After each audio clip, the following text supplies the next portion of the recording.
तो hello everyone and my dear students, स्वागत है आप सबका मेरे यूट्यूब चैनल पे। जैसा कि हमने अपनी पिछली वीडियो में बताया था कि मैं इस न्यू सीरीज़ के थ्रू क्लास 6, क्लास 7 और क्लास 8 के फिज़िक्स, केमिस्ट्री और बायोलॉजी के सारे चैप्टर्स और सारे कॉन्सेप्ट्स को कवर करवाऊँगी वन बाय वन, जिसमें हम आपको खुद के नोट्स प्रोवाइड करेंगे और साथ में उसके बाद हम लोग बुक की रीडिंग भी करेंगे ताकि कॉन्सेप्ट्स क्लियर हो जाएँ। ओके, सो हम आज क्लास 7 के केमिस्ट्री सब्जेक्ट से स्टार्ट करेंगे, जहाँ पर हम स्टार्ट करने जा रहे हैं physical and chemical changes chapter को। ठीक है, वैसे तो ये क्लास 7 का सेकंड चैप्टर है केमिस्ट्री का, लेकिन मैं इसको यहाँ पे स्टार्ट करने जा रही हूँ। ठीक है, और स्टार्ट करने से पहले अगर आप मेरे चैनल पर नए हैं तो डू सब्सक्राइब माई चैनल, और जो बेल आइकन है ना वहाँ पे उसको भी दबा दीजिए ऐसे बेल शेप में। ठीक है, ताकि मैं कोई भी वीडियो पोस्ट करूँ तो आप मिस ना हो। ठीक है, एन इम्पॉर्टेंट थिंग, उन लोगों को ज़रूर शेयर करिए, उन बच्चों को ज़रूर शेयर करिए जिनको बहुत ज़्यादा ज़रूरत है, जिनके पास सोर्स कोई अवेलेबल नहीं है, ताकि मेरे नोट्स और मेरा सब कुछ पहुंच सके। ठीक है, तो हम स्टार्ट करते हैं। बिकॉज सबसे पहले हम ये जानेंगे, अभी वहाँ नहीं जाएंगे हम, सबसे पहले हम क्या करेंगे, चेंज क्या होता है, बेसिक चीज़ पढ़ेंगे। उसके बाद हम लोग जो छोटे छोटे चेंजेस होते हैं जो हमारे डेली लाइफ में होते हैं या जो नेचर में होते हैं उसके बारे में पढ़ेंगे। ठीक है, तो चेंज क्या होता है सबसे पहले मैं बात करती हूँ। अगर मैं चेंज के बारे में बात करूँ, अगर मैं जनरली चेंज के बारे में बात करूँ तो चेंज क्या होता है, चेंज मतलब क्या होता है, अगर मैं निकालूँ उसका मीनिंग, बदलाव है ना। मतलब पहले कोई सब्सटेंस कैसा था, उसके बाद वो कैसा हो गया, है ना। या पहले क्या था, कोई भी चीज़ मैं बात करूँ, वो पहले कुछ और प्रॉपर्टी शो करती थी, उसके बाद उसमें कुछ चेंज हुआ, उसमें कुछ बदलाव हुआ और वो कुछ दूसरी प्रॉपर्टी शो करने लगी। फाइन, तो सबसे पहला पॉइंट इसमें मेरे साथ स्टार्ट कर दीजिए आप लोग लिखना। ठीक है, सबसे पहला पॉइंट होता है when one or more properties. अगर आप लोग को ये वीडियो स्लो लग रही है तो आप लोग 1.5x पे भी देख सकते हो। ठीक है, when one or more properties of a substance becomes different, it is called a change। ठीक है, फुल स्टॉप। यहाँ पर हम हाईलाइट ज़रूर करेंगे इंपॉर्टेंट वर्ड्स जो होंगे। क्या होता है ना बेटा कि क्लास 6, 7, 8 में, ठीक है स्टूडेंट्स, हम लोग को ये नहीं समझ में आता है। ठीक है, लेकिन जब बोर्ड्स होते हैं ना वहाँ पे कीवर्ड्स बहुत इंपॉर्टेंट होते हैं। तो अभी से अगर हम लोग हैबिट बनाएंगे तो हम लोग ऐसे जो हमारे नोट्स बनेंगे वो ज़्यादा फ्रूटफुल होंगे। ठीक है, तो वन और मोर प्रॉपर्टीज़ को underline, substance underline, becomes different को अंडरलाइन, इसको क्या कहते हैं, चेंज कहते हैं। सेकेंड पॉइंट बात करते हैं, अभी मैं समझाऊंगी, पहले नोट्स करवा देती हूँ। Nothing changes on its own, there is always a cause behind any change. यहाँ पर हम करेंगे कॉज को अंडरलाइन करेंगे। And the third point is various kinds of changes are there in nature. Okay,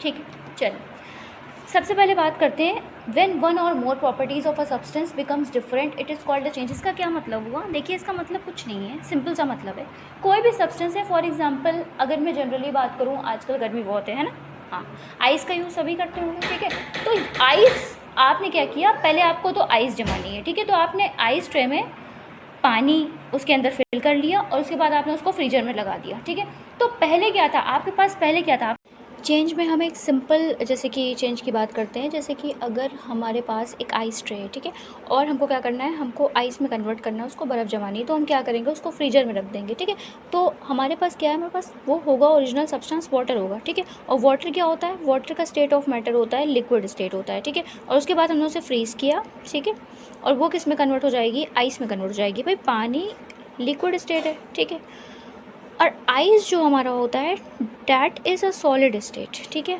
ये क्या है, ये होती है एक सॉलिड स्टेट होती है। ठीक है, मतलब इसमें लिक्विड स्टेट से सॉलिड स्टेट में चेंज हुआ। पहले ये इसके जो मॉलिक्यूल से भाई हमको पता है कि कोई भी चीज़ होती है केमिस्ट्री में, जनरली हम बात करते हैं फिजिक्स केमिस्ट्री, वो मैटर की बनी होती है, और मैटर जो होते हैं वो एटम मॉलिक्यूल्स के बने होते हैं। तो यहाँ के जो मॉलिक्यूल्स होते हैं लिक्विड स्टेट के, मैं मैटर चैप्टर भी पढ़ाऊँगी तो उसमें हम डिस्कस करेंगे, ठीक है, हम डीपली डिस्कस करेंगे इस चीज़ को। इसके मॉलिक्यूल्स, ठीक है, वो थोड़े से फ्री होते हैं, यानी इंटर मॉलिक्यूलर जो आपस का फोर्स ऑफ अट्रैक्शन होता है ना, inter molecular between molecules force of attraction थोड़ा लेस होता है, और स्पेस आपको थोड़ी सी ज़्यादा मिलेगी, ठीक है, तभी ये फ्लो कर सकता है, लिक्विड की प्रॉपर्टी होती है। लेकिन अगर हम सॉलिड स्टेट की बात करें, मतलब हम आइस की बात करें, तो इसके मॉलिक्यूल्स हमें बहुत ही इंटैक्ट मिलेंगे, ठीक है, ऐसे फर्म टाइप का उनका अरेंजमेंट होगा, यानी कि इंटरमॉलिक्यूलर फोर्स ऑफ अट्रैक्शन बहुत ज़्यादा है, जिसकी वजह से मॉलिक्यूल बहुत पास होंगे, ठीक है, और स्पेस बिल्कुल लेस होता है, ठीक है। तो इसकी प्रॉपर्टी डिफरेंट है और इसकी प्रॉपर्टी डिफरेंट, ये फ्लो नहीं कर सकता। देखिए, मैं नोट्स में इंपॉर्टेंट चीज़ ये है कि मैं डिफरेंशिएट बिटवीन के फॉर्म में लिखवा रही हूँ, मैं पैरा के फॉर्म में नहीं लिखवाऊंगी, क्या कि हमें नोट्स बहुत ज़्यादा ना लगे अपने, ठीक है। मैं डिफरेंशिएट बिटवीन के फॉर्म में ही पॉइंट्स लिखा दूँगी, और यही क्या हो जाएंगे, नोट्स हो जाएंगे हमारे, ठीक है। And once we will read the chapter we will get everything. Slow changes के बारे में बात करते हैं, फास्ट चेंजेस के बारे में बात करते हैं, इनका डिफरेंशिएट बिटवीन कैसे, मतलब कैसे डिफरेंशिएट कर सकते हैं। तो देखिए, चेंजेस तो चेंजेस है, बस मुझे मतलब निकालना है इन वर्ड्स का। स्लो मतलब क्या होता है, ऑटोमेटिकली सबको पता है ये बात, धीरे होता है उसका मतलब, है ना। स्लो मतलब कोई ऐसी चीज़ जो बहुत धीरे हो रही हो, ऐसा चेंज जो बहुत धीरे हो रहा हो, है ना। तो इसका पहला पॉइंट हो जाएगा changes which occurs in a long time period, okay. Fast changes में changes which occurs in a short time period, ठीक है। अब बताती हूँ मैं क्या है इसका मतलब। देखिए, सबसे पहले यहाँ पे हम लॉन्ग अंडरलाइन, शॉर्ट अंडरलाइन, ठीक है, time period underline, time period underline, fine. Slow changes मतलब ऐसे चेंजेस जिनको होने में समय बहुत ज़्यादा लग रहा है, एक लंबा समय लग रहा है, तब जाके चेंज हो रहा है। और फास्ट चेंजेस मतलब क्विक हो रहा है, बहुत जल्दी हो रहा है, तो changes which occurs in a short time period, ठीक है, ओके। एग्जाम्पल लिखते हैं। एग्जाम्पल की अगर मैं बात करूँ स्लो चेंजेस में, for example rotting of fruits, ठीक है, ये हो गया आपका, है ना। नेक्स्ट थिंग क्या हो सकता है, रस्टिंग ऑफ आयरन, ओके। और अगर मैं बात करूँ, और भी हो सकते हैं, बहुत सारे एग्जांपल्स हो सकते हैं, जैसे कि germination of seed into a plant, okay okay. देखिए, रॉटिंग ऑफ फ्रूट्स मतलब बताती हूँ मैं, जिसको नहीं पता है वो भी समझे। यहाँ पे अगर मैंने कोई फ्रूट परचेज़ किया, जैसे मैंने कोई फल परचेज़ किए हैं सुबह सुबह, ठीक है, और उसके बाद वो क्या हो रहा है, वो सड़ रहे हैं, ठीक है, वो तुरंत जब मैं लेती हूँ, जब फ्रेश होते हैं तो वो तुरंत रॉट होना स्टार्ट नहीं होते हैं, ठीक है। रॉटिंग मतलब क्या होता है, सड़ना, ओके, डिस्ट्रॉय होना, मतलब एक तरीके से वो गल रहा है, सड़ रहा है, that kind of thing happens, ठीक है। तो और वो बिल्कुल भी फिर हेल्दी नहीं होते कंज्यूम करने के लिए, ठीक है। तो आपको तुरंत एक क्विक मोमेंट पे ये चीज़ नहीं मिलेगा, उसका चेंज नहीं मिलेगा, रॉटिंग टेक्स टाइम, है ना। ऐसी rusting of iron, rusting of iron क्या होता है, रस्टिंग मतलब क्या होता है, जंग लगना, ओके, जंग होता है, ठीक है ना, ओके। एंड ये भी क्या होता है, एक स्लो प्रोसेस होता है, मतलब कि इसको भी होने में, जैसे मैंने आज ही है, ठीक है, मैंने कोई लोहे का ऑब्जेक्ट है मेरे पास, ठीक है, वो जैसे ही मैं परचेज़ करूँगी तुरंत रस्ट थोड़ी लग जाएगा, पहले रिएक्शंस होंगे उसमें एटमॉस्फेरिक, उसके बाद वो किसी चीज़ से रिएक्ट करेगा, तब जा करके रस्ट लगेगा उसमें। ऐसे ही अगर हम कोई सीड है उसे हमने सो किया, तो कल हमें प्लांट नहीं देखने को मिलेगा, उसमें थोड़ा लगता है टाइम, उसके बाद हमें छोटा सा एकदम सैपलिंग देखने को मिलता है, फिर हमको ट्री देखने को मिलता है अल्टीमेटली, है ना। तो ये सब स्लो चेंजेस में आते हैं। अगर मैं फास्ट चेंजेस के बारे में बात करूँ, तो इसके एग्जाम्पल हो जाता है bursting of, point number 1, bursting of balloon, of a balloon, ठीक है। जैसे ही एक बलून, गुब्बारा, है ना, जैसे ही मैं क्या करती हूँ, हल्का सा पिंच करती हूँ, फट से फूट जाता है, ठीक है। उसमें ऐसा नहीं होता कि मैंने पिंच किया तो कल वो उसका वॉल्यूम कम होगा, परसों फूटेगा, ऐसा तो नहीं होता है ना, हाँ, ऐसा नहीं होता। तो बस्टिंग ऑफ बैलून हो गया। And the second thing, switching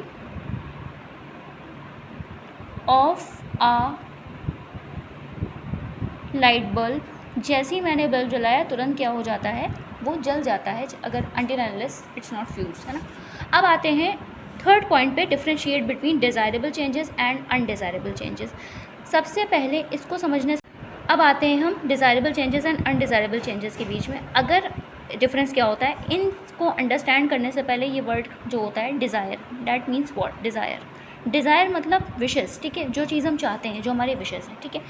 हम जैसे मान लीजिए कोई चाहता है कि मैं बहुत अच्छा स्टूडेंट बन जाऊँ, कोई चाहता है कि मैं अपनी क्लास का टॉपर बन जाऊँ, कोई चाहता है कि मैं वीडियो एडिटर बन जाऊँ, किसी को चाहिए मैं बहुत पैसा कमा लूँ, ठीक है, मेरा बहुत बड़ा घर हो जाए, तो ये सब विशेस हैं। अच्छा, क्या चीज़ हम चाहेंगे, द थिंग्स वी वांट, है ना, तो हमारे लिए फ़ायदे की होंगी ना, यानी कि जो हमारे लिए यूज़फुल होंगी, सही बात है। तो ऐसे चेंजेस जिनकी हम डिज़ायर करते हैं, जिनको हम वाकई में सोचते हैं कि हाँ ये चेंजेस हो जाएं, और वो ऐसे कौन से चेंजेस होंगे, ऐसे चेंजेस होंगे जो हमारे लिए यूज़फुल होंगे। यानी कि इसमें पॉइंट नंबर 1 क्या हो जाएगा, देखिए मेरे पास स्टैंड नहीं है ना, तो अभी मैं ऐसे ही मैनेज कर लेती हूँ, ठीक है, लेकिन मैंने ये नहीं देखा कि मेरे पास क्या नहीं है, मैंने जो है मेरे पास मैंने उससे स्टार्ट कर दिया, ठीक है। तो लाइफ में कभी भी ऐसे लूज़ नहीं होना चाहिए, ठीक है, हार्ट को। The changes, point number 1, changes which we या डैट वी वांट और changes which are useful to us, ठीक है, ओके फाइन। यानी कि जो चेंजेस हम चाहते हैं और कौन से चाहेंगे, जो हमारे लिए यूज़फुल हो जाए, ठीक है, यूज़फुल हो, वांट को अंडरलाइन, यूज़फुल को अंडरलाइन, ठीक है। और अनडिज़ायरेबल चेंजेस क्या होंगे, जाहिर सी बात है ऐसे चेंजेस होंगे जो हम नहीं चाहेंगे। क्यों नहीं चाहेंगे, क्योंकि वो हमारे लिए कहीं ना कहीं यूज़फुल नहीं होंगे। तो पॉइंट नंबर 1 में changes which we don't want or changes which are not useful to us, ठीक है। अच्छा, यहाँ पर क्या करेंगे, डोंट वांट को अंडरलाइन एंड नॉट यूज़फुल को अंडरलाइन, ठीक है, फाइन। हाँ, अब बात करते हैं एग्जाम्पल्स के बारे में, ठीक है, एग्जाम्पल्स के बारे में बात करेंगे। एग्जाम्पल्स में desirable changes, for example cleaning of dirty clothes, ठीक है, भाई कपड़े गंदे हैं, हमको साफ़ करने हैं, फाइन, हम चाहेंगे ना कि वो साफ़ हो जाएं, ठीक है, उनमें चेंज होगा, तो that is a desirable change, ठीक है। या फिर कुकिंग ऑफ फूड, खाना हम लोग क्यों पकाते हैं, क्योंकि हम चाहते हैं कि वो पक जाए, है ना, पहले वो रॉ होता है, उसके बाद वो कुक हो जाता है, ठीक है। एंड अनडिज़ायरेबल चेंजेस के बारे में एग्जाम्पल अगर मैं बात करूँ तो क्या होगा, सबसे पहला एग्जाम्पल अनडिज़ायरेबल चेंज का हो सकता है रॉटिंग ऑफ, वही रॉटिंग ऑफ फ्रूट्स, ठीक है। मैंने फ्रूट परचेज़ किया, क्या मैं चाहूँगी कि वो सड़ जाए, आज सुबह ही मैंने परचेज़ किया और मैं चाहूँगी कि वो रॉट हो जाए, नहीं ना, तो अनडिज़ायरेबल चेंज है, लेकिन वो होता है, ठीक है, that is according to, not according to our will, है ना। एंड दूसरा है रस्टिंग ऑफ आयरन, ठीक है, रस्टिंग ऑफ आयरन या मेटल्स जो भी है, ठीक है, वो चीज़, ठीक है, यानी कि जंग लगना, okay, that is also an undesirable change. हम नहीं चाहेंगे कि सुबह सुबह अगर हमने लोहे का गेट लगवाया है, वो हमारा पैसे लगा के, तो वो रस्ट हो जाए, है ना, कौन चाहेगा उसको। जैसे कि आपको पता है, ये हमारी एक आयरन की रॉड है, मुझे मिली, ठीक है, इसमें देखिए रस्ट है, ठीक है, इसमें जंग लगा हुआ है बहुत सारी, ये क्यों होता है मैं आगे की वीडियोस में डिस्कस करूँगी, ठीक है, रस्टिंग का प्रोसेस पूरा और उसकी रिएक्शन क्या होती है, देखिए ये भी अनडिज़ायरेबल चेंज है, ठीक है, और ये एक स्लो चेंज भी है और एक अनडिज़ायरेबल चेंज भी है, जैसे कि मैंने आपको बताया, है ना, ठीक है, और ये कोई नहीं चाहेगा कि हो जाए, ठीक है। फिर उसके बाद हम लोगों को क्या करना पड़ता है, यहाँ पे ऑयल वगैरह ये सब चीज़ें इसमें रिमूव करने के लिए करना पड़ता है, लेकिन एक बार लग जाता है तो वो बात नहीं आती है ना, ओके। तो ये अभी हमारे नोट्स इतने कंप्लीट हो गए, मैं अभी इतना ही रखती हूँ, ठीक है। आप लोगों को अगर चाहिए तो आप लोग ऐसे इसका स्क्रीनशॉट ले सकते हो, ठीक है, या फिर इसे कॉपी कर सकते हो। मैं आपको एक बार ऊपर से नीचे तक दिखाती हूँ। पहले हमने चेंज कवर किया है, फिर हमने स्लो चेंज, फास्ट चेंज और डिज़ायरेबल चेंज, अनडिज़ायरेबल चेंज, और भी हम आगे कवर करेंगे अलग अलग टाइप के चेंजेस को। उसके बाद हम लोग finally physical change and chemical change को करेंगे। हम लोग बुक की रीडिंग करेंगे, नोट्स प्रोवाइड करेंगे, सब कुछ करेंगे, ठीक है, और क्वेश्चंस भी करेंगे, ठीक है। अगर एनी डाउट, एनी क्वेरी तो drop in the comment section and आप लोग नोट ज़रूर बना लीजिएगा, ठीक है। और अगर कोई और पर्टिकुलर टॉपिक पे वीडियो चाहिए हो, ठीक है, या किसी और सब्जेक्ट पे चाहिए हो, तो please drop in the comment section so that I should know, है ना। और तब तक के लिए good bye, take care, keep learning, keep growing.